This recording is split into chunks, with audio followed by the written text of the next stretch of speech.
ఎప్పటికప్పుడు తాజా వార్తలను అందిస్తున్న కేఆర్ క్రైమ్ న్యూస్ కు స్వాగతం. ఎప్పటికప్పుడు తాజా వార్తలను అందిస్తున్న కేఆర్ క్రైమ్ న్యూస్ కు స్వాగతం.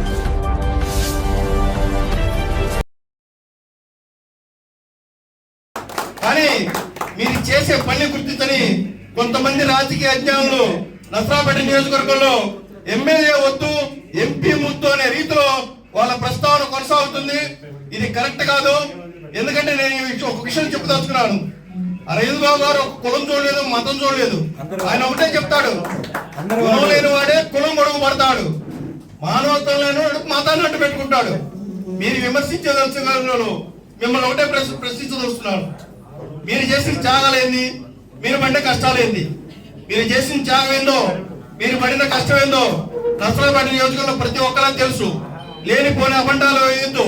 ఎందుకంటే ఈ సందర్భంగా నేను ప్రస్తావిస్తుంది, జనసేన పార్టీలో ఎక్కువ సానుభూతి పనులు కానీ మద్దతుదారులు కానీ కార్యకర్తలు కానీ కాపులే ఉంటారు. ఇది కాపు సంఘం మీటింగ్ కాబట్టి ఈ విషయాన్ని ప్రస్తావించదలుచుకున్నాను. కాపులకి ఎవరికి అన్యాయం జరగట్లేదు, కాపులకి ఎవరికి వాళ్ళని పక్కన పెట్టడం జరగలేదు. గతంలో కాపుల్ని కరేపాకులా మీరు చూసుంటారు.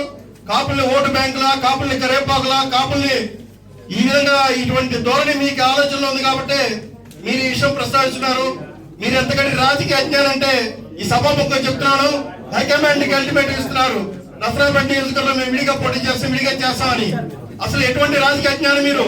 హైకమాండ్ అంటే మీ హైకమాండ్ ఏంటి? వైసీపీ పార్టీ మీ హైకమాండ్.